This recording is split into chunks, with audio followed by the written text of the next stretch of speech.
자, 오늘 여러분과 함께 나눌 말씀의 주제는 코로나 시대에 소그룹 모임을 어떻게 해야 되는가. 코로나 시대잖아요. 이때 소그룹 모임을 어떻게 해야 되는가. 세 가지 방법인데 그중에 제가 카톡으로 소그룹 모임하는 방법을 정확하게 구체적으로 제시해 드리려고 해요. 여러분 지금 소그룹 모임 다 안 하고 다 잘 못하고 계시죠? 하고 계신 분들도 계시지만 코로나 때문에 못 하시잖아요. 그래서 코로나 시대에도 어떻게 소그룹 모임을 할 수 있는가, 속회 모임을 어떻게 할 수 있는가 구체적으로 제가 체크해 드리도록 하겠습니다. 자, 첫 번째, 여러분 유인물 1페이지 보시면 되고요. 앞에 있는 화면하고 그리고 유인물하고 저 PPT 내용이 동일해요. 그러니까 유인물 보셔도 되고 PPT 보셔도 상관없습니다. 1페이지입니다. 첫 번째, 여러분 우리 속회 모임 하는데 이 속회가 소그룹이에요. 여러분 소그룹을 왜 해야 될까요? 이거 꼭 해야만 되나요? 여러분 우리가 신앙생활 할 때 그냥 예배 생활하고 그리고 요즘 특별히 개인 경건 생활, 여러분 집에서 성경 읽으시고 또 유튜브로 인터넷으로 좀 말씀 듣고 또 개인적으로 큐티하고 이렇게 하면 신앙생활 충분할 수도 있잖아요.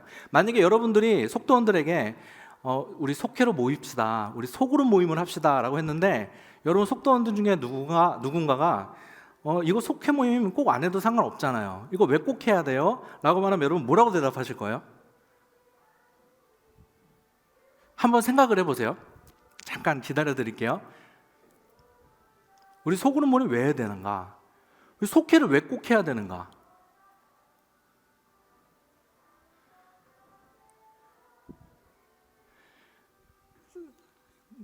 한번 누구 대답해 보실 분 있으신가요? 우리 왜 해야 되는지?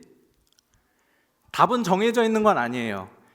열린 질문이에요. 생각이 다 다를 수가 있어요.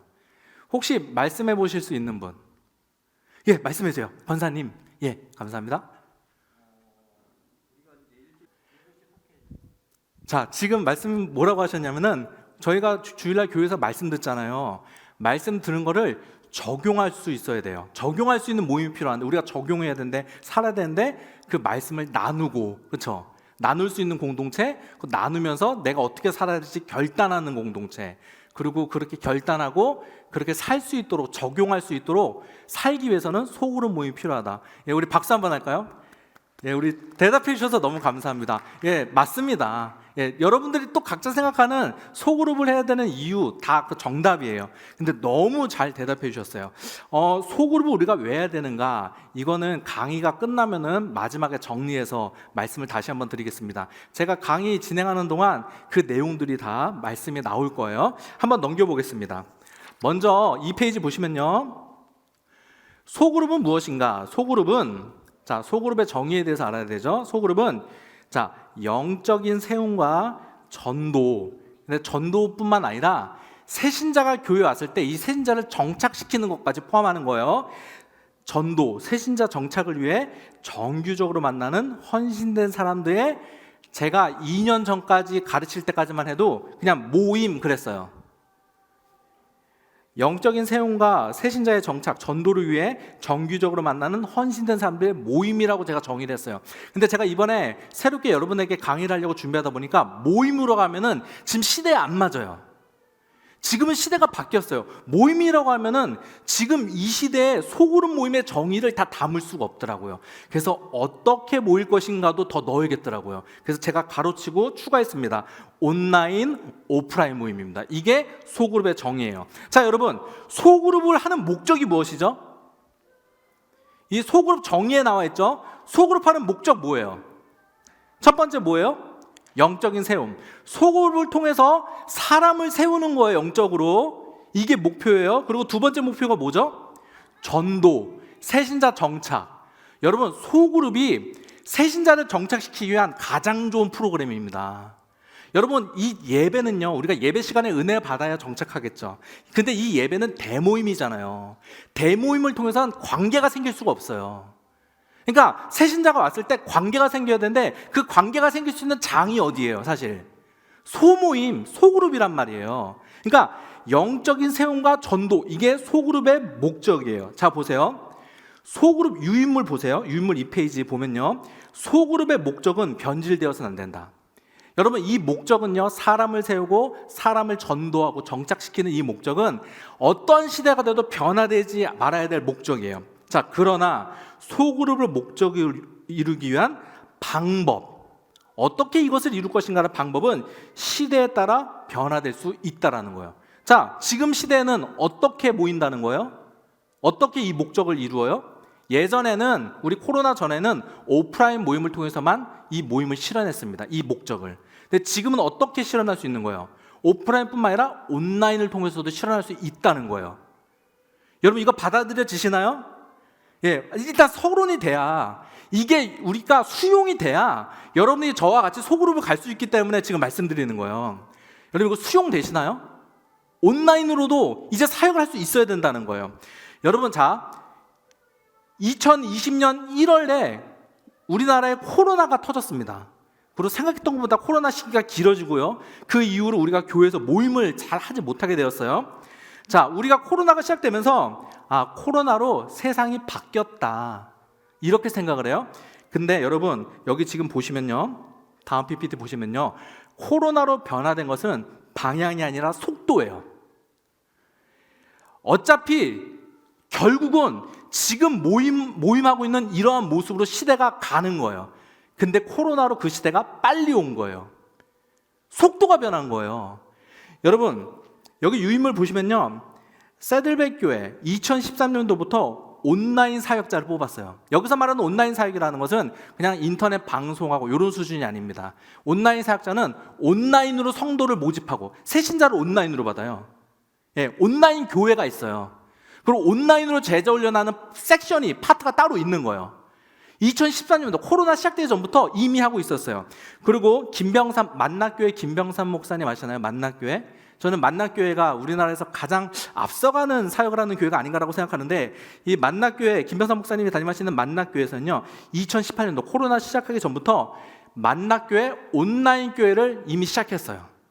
그래서 이미 이 만낙교회는요, 코로나가 시작했을 때 우리 한국교회가 굉장히 당황했잖아요. 온라인 예배를 시작하지 않았었으니까 그냥 인터넷 방송만 올렸지 사실 온라인으로 뭘 사역을 한다는 생각을 안 했었거든요.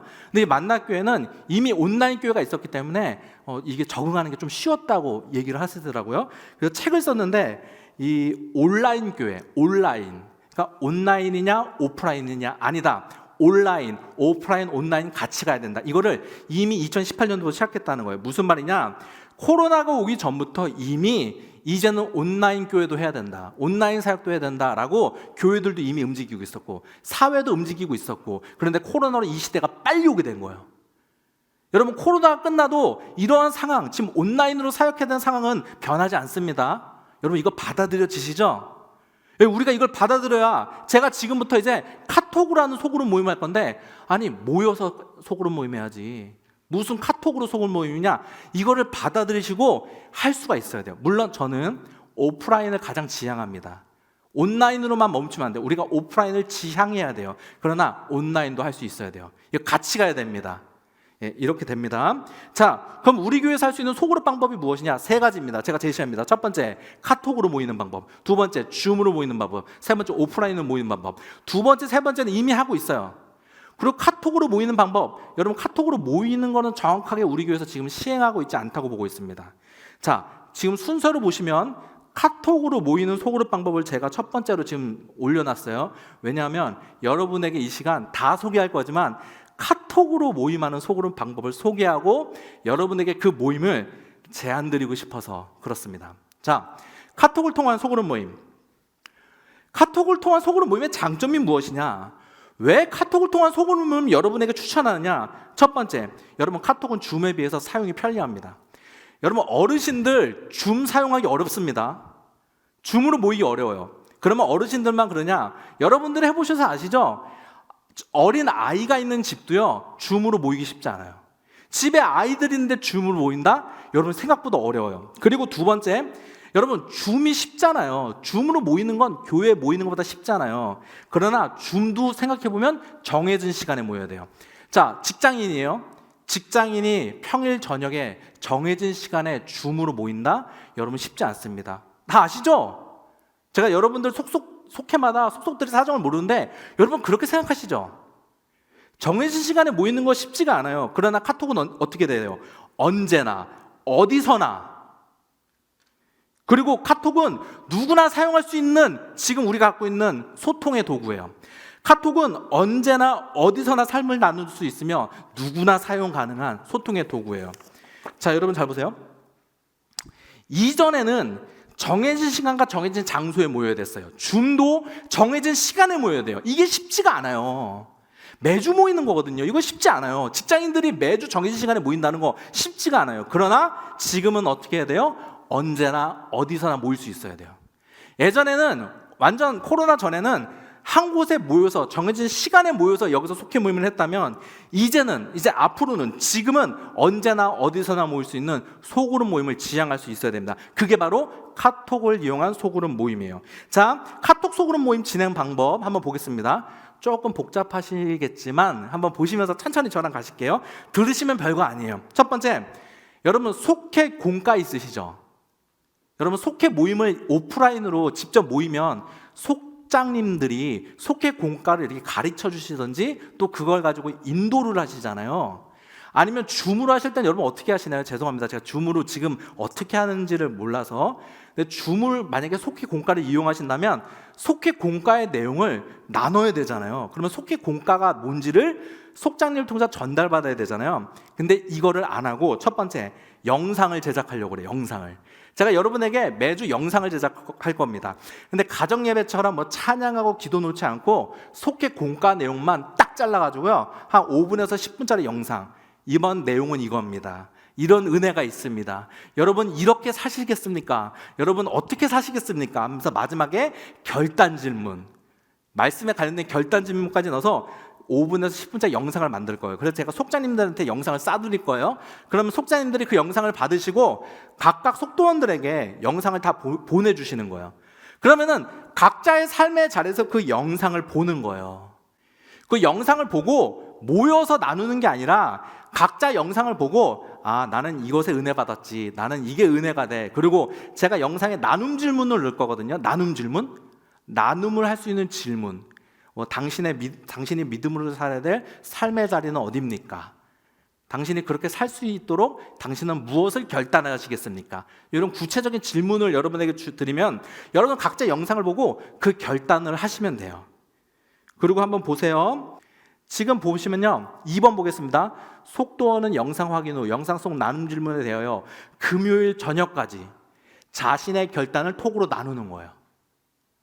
그러니까 금요일 저녁에 모여서 나누는 게 아니라 영상을 여러분이 주일에 이렇게 받아보시잖아요. 다음 주 영상을 주일에 영상을 받아보시면 여러분 영상 보시고 나 이렇게 은혜 받았습니다. 저는 이렇게 살겠습니다. 이렇게 결단하겠습니다라는 것을 단톡방에 월요일부터 금요일 전까지 일주일 동안 아무 때나 어디서나 언제나 여러분들이 단톡방에 각자 속도원들도 나누시는 거예요.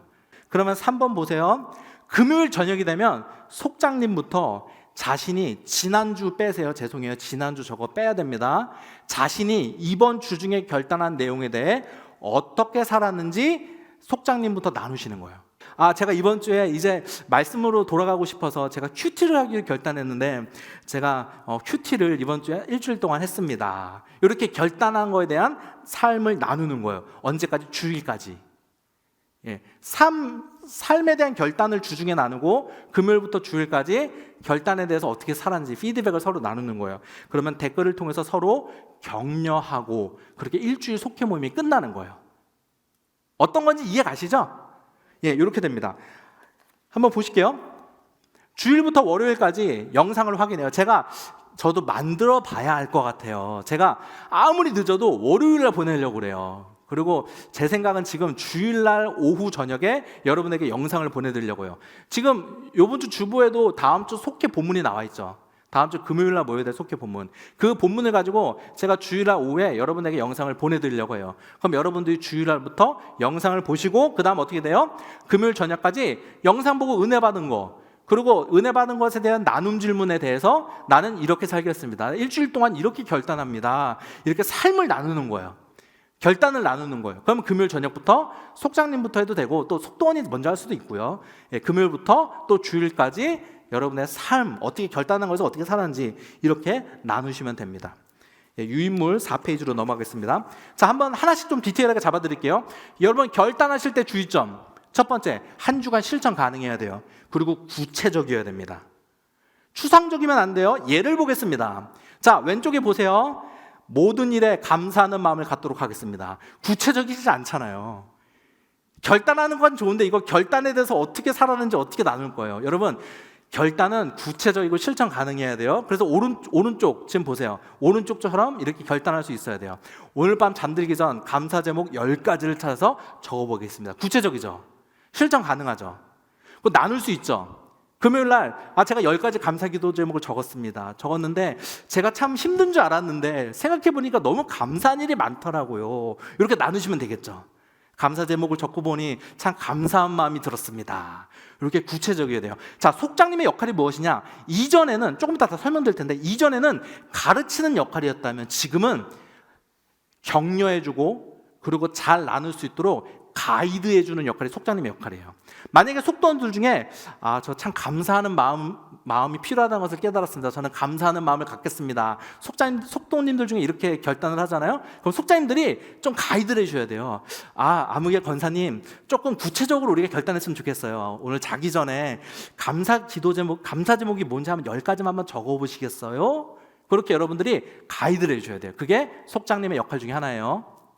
그러면은 그 성도님이 권사님께서 감사하는 기도 제목을 10가지를 적겠죠.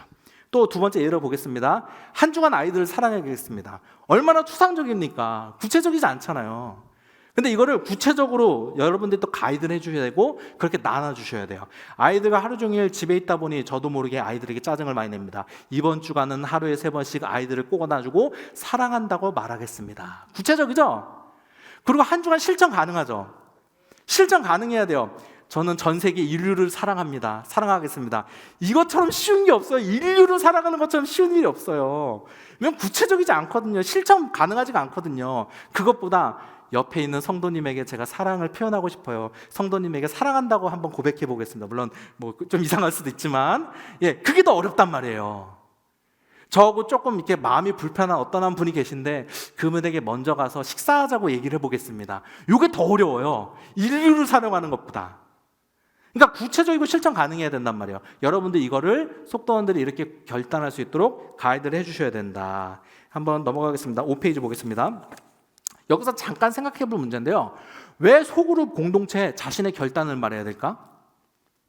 아까 우리가 왜 소그룹을 해야 되는가에 대해서 너무 잘 대답해 주셨어요. 사실 저하고 지금 제가 준비한 내용과 똑같아요. 여러분 홀로 결단하는 것보다 공동체를 통해서 함께 결단하고 함께 격려하고 서로 고백되는 것이 신앙생활에 훨씬 도움이 됩니다. 여러분 말씀의 은혜를 받아요. 우리가 말씀의 은혜 받으면 우리가 말씀대로 살 것 같죠? 여러분 말씀에 은혜 받았다고 해서 말씀대로 사라지지 않아요. 그냥 말씀 듣는 거는 그냥 지나가요. 은혜 받은 감정으로. 이걸 살려면 어떻게 하냐면 구체적인 삶에 적용하고 결단해야 되는데 그 결단을 할 수 있는 소그룹 공동체가 필요해요. 그래서 여러분 두 날개 사역이라고 아시죠? 두 날개가 뭔지 아세요? 예배와 소그룹. 예배 시간에 은혜 받고 소그룹 시간에 은혜 받은 내용을 가지고 서로 결단하고 나누고 격려하면서 말씀대로 살아가는 거예요. 신앙생활 그거예요. 은혜 받고 서로 격려하며 공동체를 통해 살아가는 것, 격려하는 공동체. 이 모임을 속해 가야 된단 말이에요. 그러니까 우리가 예배 시간에 나와서 예배만 듣고 말씀만 듣는 것만 가지고는 사실 신앙생활의 반쪽짜리 신앙생활이에요. 말씀 듣고 은혜 받았으면 또 다음에 어떻게 돼요? 공동체를 통해 자기가 나눠야 돼요. 결단해야 돼요. 그리고 지키려고 노력을 해야 돼요. 공동체가 있잖아요. 어떻게 무시해요? 그러니까 서로 격려하면서 넘어지죠? 그러나 서로 격려하면서 이런 공동체가 필요한 거예요. 계속 읽을게요. 5페이지 위쪽입니다. 공동체를 통해 서로 고백하고 결단하고 격려할 때 말씀대로 살 수 있습니다. 여러분 한 가지 더 추가로 말씀드리면요. 우리의 잘못된 쓴뿌리, 아픔, 상처, 또 어려움도요. 공동체에 고백되어질 때 치유됨이 있습니다. 고백될 때. 그렇다고 무조건 고백하는 건 아니에요. 이 나눔이 깊어지고 신뢰관계가 쌓이면 때로는 가끔 자신의 어려운 점, 자신의 힘든 마음도 고백할 수도 있거든요. 소그룹 공동체를 통해서. 여러분 그런 힘든 것들은요. 우리가 서로 고백할 때 치유돼요. 고백하는 순간. 그러니까 소그룹 모임이 그만큼 중요한 거예요. 이 대모임 예배를 통해서는 여러분의 상황과 상황 하나하나 다 여러분의 모든 것들을 터치해 줄 수가 없어요. 소그룹 모임을 통해서 속도원들이 각각 문제마다 이런 나눔을 통해서 하나하나 터치가 돼야 되는 거예요. 한번 보겠습니다. 다음에 나눔시 주의사항. 나눔을 하셔야 되잖아요. 아까는 결단하셨어요. 결단은 추상적이지 않고 구체적이고 실천 가능해야 돼요. 근데 이제 결단한 것에 대해서 이제 저는 이렇게 살았습니다. 일주일 동안 살아보니 저 이렇게 했습니다. 이런 나눔시 주의사항 솔직하게 나누면 됩니다. 솔직하게, 이게 포인트예요. 제가 옛날에 고직한 선교사님이라고, 이 고직한 선교사님이 청년 사역 하시는 분인데 이 소그룹 세미나 하는데 제가 간 적이 있어요. 근데 그 고직한 선교사님이 이야기를 하시는데 사랑의 교회에서 그 선교사님이 사역을 하셨거든요. 사랑의 교회 소그룹 모임에 대해서 하나 말씀을 해주셨어요. 소그룹 모임이 처음 이제 모인 거예요. 어떤 소그룹이 처음 모였는데 처음 모였으니까 이제 자기 소개를 하는 거예요. 서로 다 모르는 분들이에요. 뭐 자기 소개를 다 하는 거예요. 이제 여자분들이 저는 어디 살고 저희 남편은 무슨 직업을 가지고 있고 저희는 이런 사람들입니다 하면서 다 인사를 다 하는 거예요. 자기 소개를. 근데 한 분이 갑자기 자기 소개를 하는데 이런 얘기를 하더래요. 저는 이혼했습니다. 제가 울려는 게 아니고 갑자기 목이 막혀가지고 저는 이혼했습니다. 저는 혼자 살고 있습니다. 이런 얘기를 하더라는 거예요. 근데 갑자기 이미 소개가 다 끝난 어떤 한 분이 손을 들더니 저 다시 소개할게요 라고 말하더니 실제로 있었던 일이에요. 저 아까 남편이 외국에 가서 근무한다고 그랬는데 사실 저 남편과 별거 중입니다. 외국에 가서 근무하고 있지 않습니다. 저는 사실 남편과 별거 중이고 좀 이렇게 살고 있습니다 라고 고백하더래요. 그랬더니 다른 분들도 다 자기가 얘기하던 자기 다시 소개하겠다 하더니 다 자기 소개를 다시 하는데 가정마다 겉으로 볼 땐 멀쩡했는데 다 문제가 있는 거예요. 여러분, 공동체가 솔직하게 나눌 수 있는 공동체가 돼야 돼요. 처음부터는 힘들죠. 근데 여러분들이 방향성이 있어야 되는데 솔직하게 나눌 수 있는 공동체를 여러분이 꿈꾸셔야 돼요. 여러분 그런 공동체 경험한 적 있으신가요? 한번 보실게요. 여러분 다 같이 한번 읽어볼까요? 다 같이 읽겠습니다. 시작. 최초 나눔의 깊이가 소그룹 나눔의 깊이를 결정한다. 여러분이 피상적으로 나누잖아요. 그럼 소그룹 원들도 다 피상적으로 나눠요.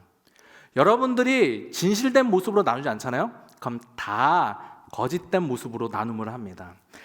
제가 이제 다른 교회에서 수련 목사역을 할 때, 수련 전도사로 있을 때 그때 담임 목사님이 젊은 부부 속회들을 초청해서 목사님 집에서 식사를 대접했어요.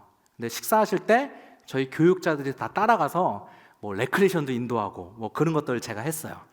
이제 젊은 부부 속회들이 이제 모였어요. 뭐 목사님 집 한 20명 정도, 30, 40대 이제 모였는데 목사님 이제 식사하고 뭐 레크레이션도 간단하게 하고 그리고 목사님이 이제 동그랗게 앉아가지고 우리 기도 제목을 한번 나눠보자고, 기도 제목을 나눴으면 좋겠다고 하면서 우리 김동빈 전도사부터, 제가 그때 전도사였으니까 김동빈 전도사부터 기도 제목을 한번 나눠보세요라고 말을 하는 거예요. 그때 저는 목사님이 저한테 말하지 않았지만 너가 첫 나눔이니까 너가 제일 중요해, 이걸로 받아들였어요. 그래서 제가 너무 솔직하면 안 되죠. 여러분 너무 솔직하면 부담스럽습니다.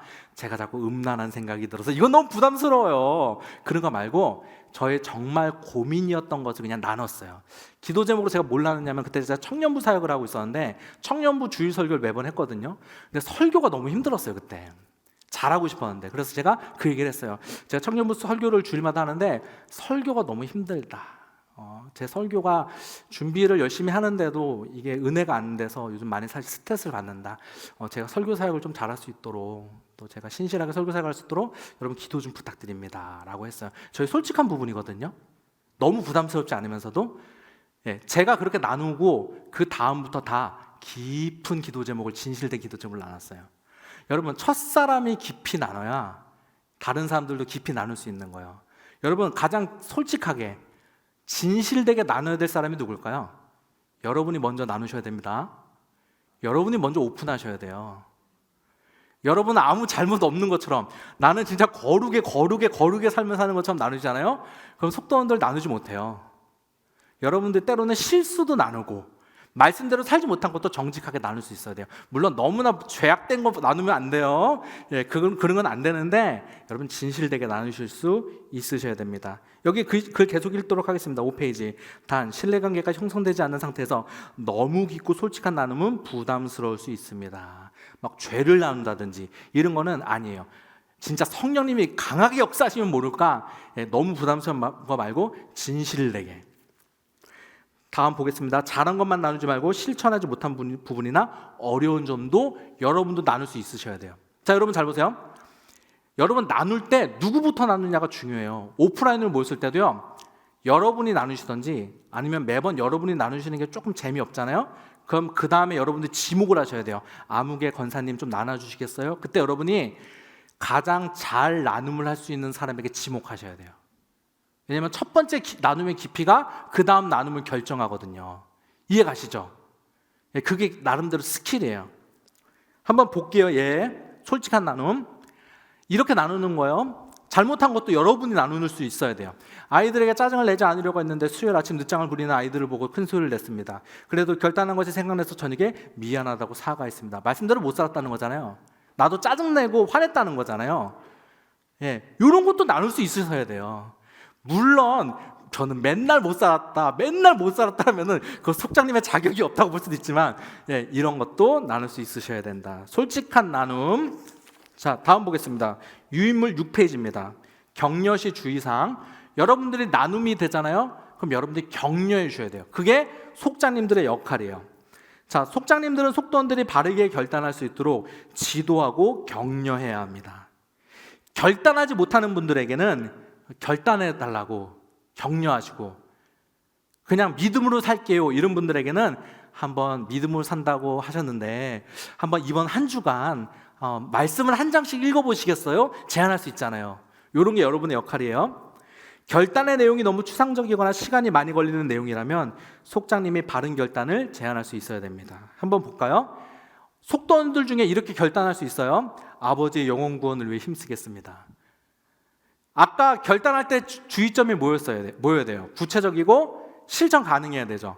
아버지의 영혼 구원은 한 세월 동안 할 거예요. 이거는 죽을 때까지 해야 되는 사명이에요. 이걸 갖고 어떻게 결단하고 나눔을 하냔 말이에요. 이거 어떻게 하면 될까요, 여러분? 여러분이 속장님인데 아버지의 영혼을 구원하겠습니다라고 결단했어요. 그럼 여러분 뭐라고 대답하실 거예요? 어떻게 말씀해 주실 거예요? 한번 각자 생각해 보시겠어요? 구체적으로 이번 주 부모님에게 전화해서 사랑한다고 말씀드려 보세요. 이게 낫죠. 요거 근데 쉽지 않을 수도 있죠. 좀 고민하겠죠, 일주일 동안. 근데 자기가 결단한 게 있으니까 나눠야 되니까 전화할 수도 있죠. 그러면 나눔할 때 저 사랑한다고 고백했습니다. 근데 부모님이 너무 좋아하시더라고 하면서 나눔이 되겠죠. 여러분, 이런 소모임이 없으면 이런 결단 못 한다니까요. 두 번째 볼까요? 믿음으로 살겠습니다. 이렇게 결단을 하는 거예요. 그럼 여러분들 격려하셔야 되는데 어떻게 격려하시겠어요? 한번 각자 생각해 보세요. 믿음으로 살겠다. 이렇게 할 수 있습니다. 이번 주 설교 본문을 매일 한 번씩 읽어보시는 건 어떠실까요? 쉽잖아요.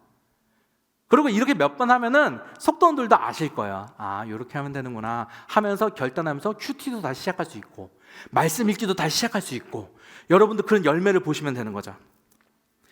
특히 중요합니다. 속장님의 리액션과 격려가 중요합니다. 리액션. 여러분들 역할이 그거예요. 자, 보세요. 한번 볼게요. 매일 아침 말씀을 묵상하기로 했는데 이번 주 하루밖에 못했네요. 잘 못했어요 라는 거예요. 그럼 여러분들 뭐라고 하실 거예요? 여러분들은 여기에 대답을 해주셔야 돼요. 이게 속장님들의 역할이에요. 어떻게 대답하면 될까요? 권사님, 하루라도 말씀을 묵상했다는 것은 정말 감사한 일입니다. 저도 결단하고 다 지키지 못할 때가 많습니다. 조금씩 좋아지면 됩니다. 수고하셨습니다. 이렇게 격려해 주셔야 되죠. 그러면 또 하고 싶은 마음이 들겠죠? 이런 지혜가 필요해요. 두 번째 볼까요? 아이들에게 화를 내지 않기로 했는데 한 주간 그렇게 살지 못했네요. 말씀대로 못 살았잖아요. 그럴 수 있잖아요, 우리가. 그러면 여러분 격려해 주셔야 돼요. 여러분 어떻게 결단하시겠어요? 격려해 주시겠어요? 이렇게 할 수 있어요. 집사님, 집안일 하시고 아이들 수업 챙기기 얼마나 힘드세요. 시간 되실 때 잠시라도 밖에 나와 숨을 돌리고 기도해 보세요. 다시 새 힘이 날 겁니다. 힘내세요 라고 격려해 주시면 좋잖아요. 이해 가시죠? 이런 것들이 속장님의 역할이라는 것입니다. 유인물 7페이지로 넘어가겠습니다. 요게 카톡을 통한 소그룹 모임이에요. 쉽죠? 조금 이따 다 말씀드릴 텐데 이전에는 속장님의 역할이 가르치는 역할이었어요. 근데 그렇지 않아요. 지금은 격려하고 가이드해주고 리액션해주고 그리고 나눔을 잘할 수 있도록 정리해주는 역할이 속장님의 역할이에요. 쉽죠? 하지만 중요해요. 영상은 제가 만들고요. 자, 카톡으로 이렇게 모이면 됩니다. 또 줌으로 모이셔도 됩니다. 줌을 통한 소그룹 모임, 기본 컨셉은 똑같아요. 예전에는 줌으로 모여서 말씀도 나누고 그랬다면 이제 뭐냐면은 속회 영상을 제가 제작해요. 똑같이. 그 여러분도 속회 영상을 똑같이 받아봐요. 그러면은 금요일 저녁에 지금 줌으로 모이고 있잖아요. 줌으로 모였을 때는 영상을 이미 다 듣고 보고 확인하고 또 그에 대한 나눔 질문에 대한 자기 결단까지 이미 한 상태에서 그걸 카톡으로 나누는 게 아니고 줌으로 나누는 거예요. 줌으로. 그러니까 줌 시간에는 요번 주 말씀이 이겁니다. 이런 게 아니라 자, 우리 말씀 다 우리 영상 보셨죠? 하면서 속자님들이 간단하게 말씀 서머리 요약해 주시면 좋을 것 같아요. 이번 주 말씀 요한복음 5장의 말씀이었는데 예수님이 가늠한 여인을 용서하시는 장면이었어요. 이번 주 영상 보니까 우리가 그것을 통해서 뭐 용서하는 믿음, 남을 정죄하지 않는 믿음에 대해서 우리가 배웠습니다.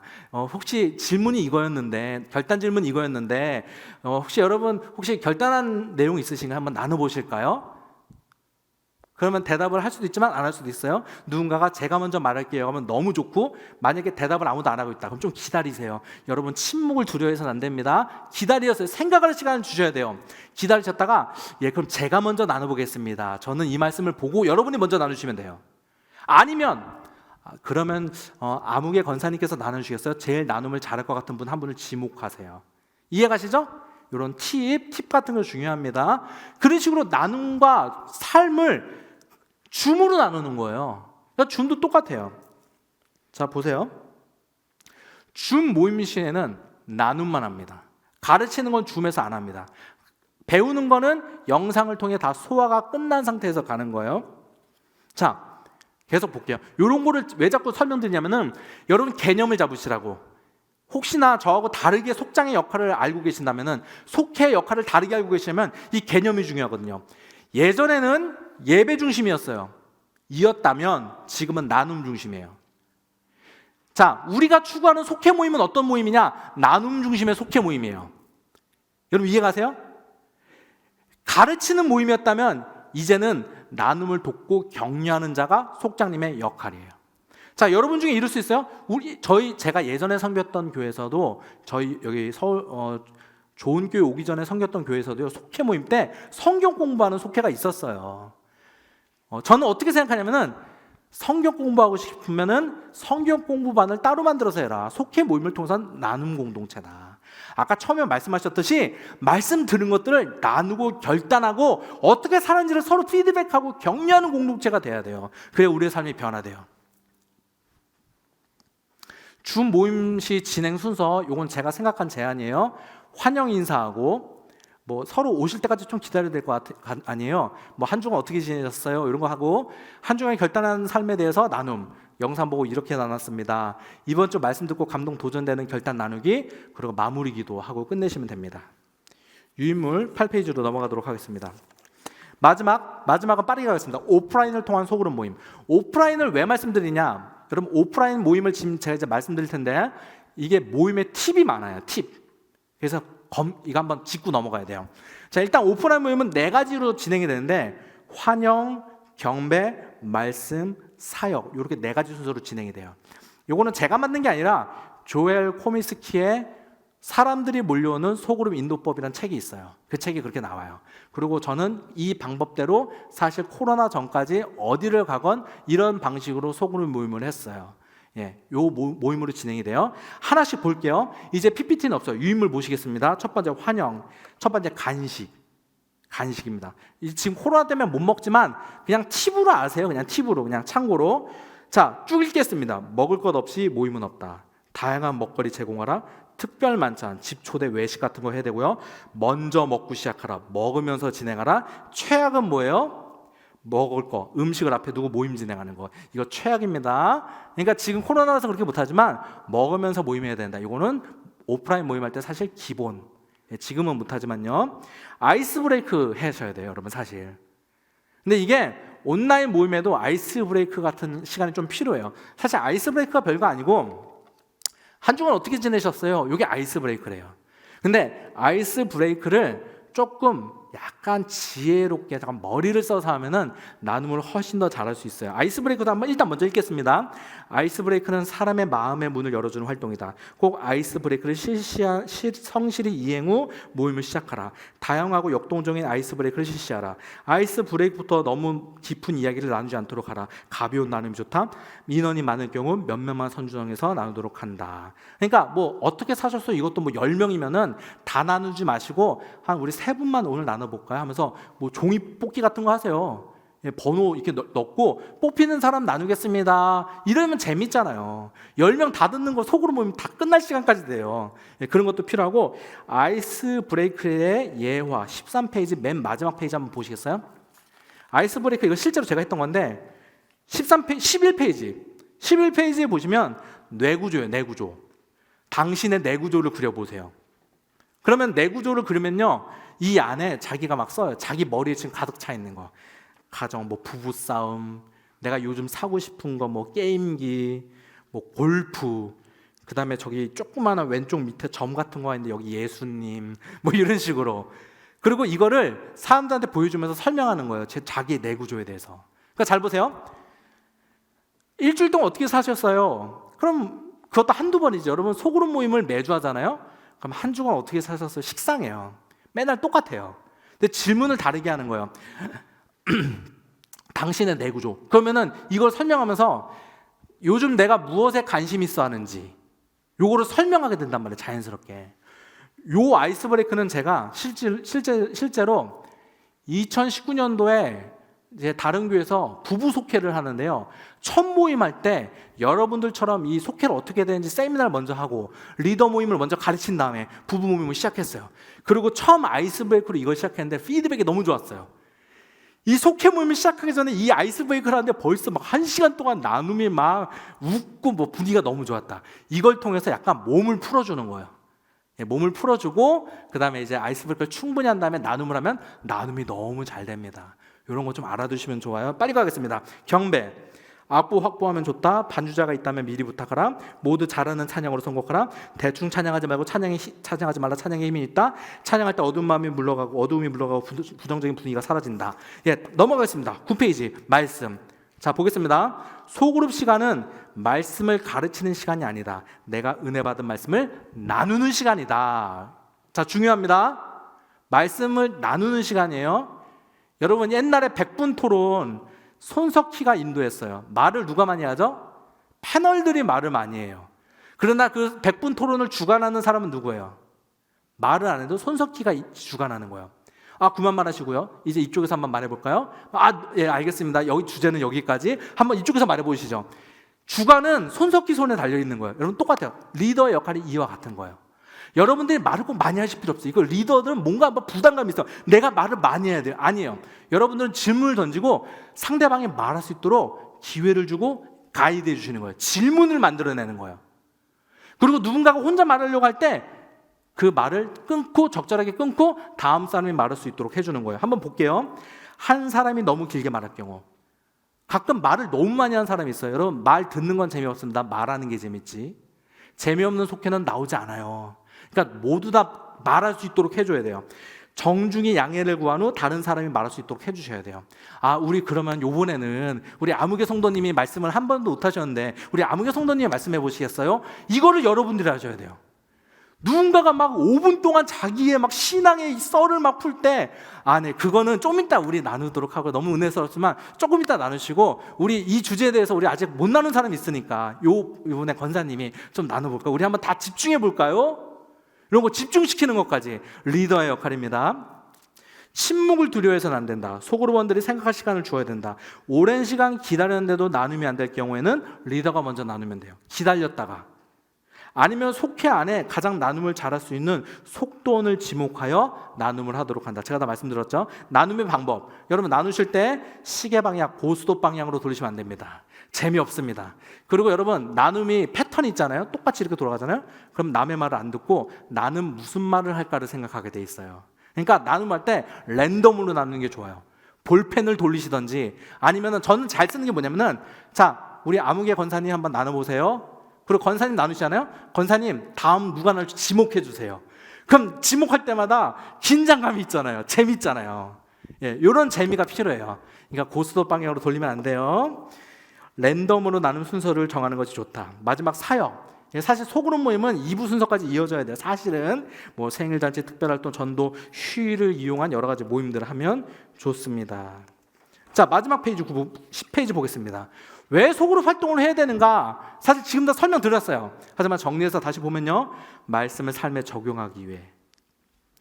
그 밑에 줄 볼게요. 밑에 줄. 우리는 말씀을 듣는 것을 넘어서 말씀을 다른 사람들과 나눌 수 있어야 한다. 특히 우리는 말씀을 나누고 서로의 삶을 결단할 수 있는 소모임이 필요하다. 소모임을 통해 말씀을 나누고 서로 격려하고 결단하고 한 주간의 삶을 또 나눌 때 우리는 들은 말씀대로 살 수 있다. 이겁니다. 두 번째, 전도와 새신자 정책에 효율적이에요. 여러분 대모임 이 예배를 통해서는요, 새신자가 올 수는 있어도 정착하는 게 쉽지 않아요. 정착을 하려면 관계가 생겨야 돼요. 여러분 어떻게 관계 생겨요?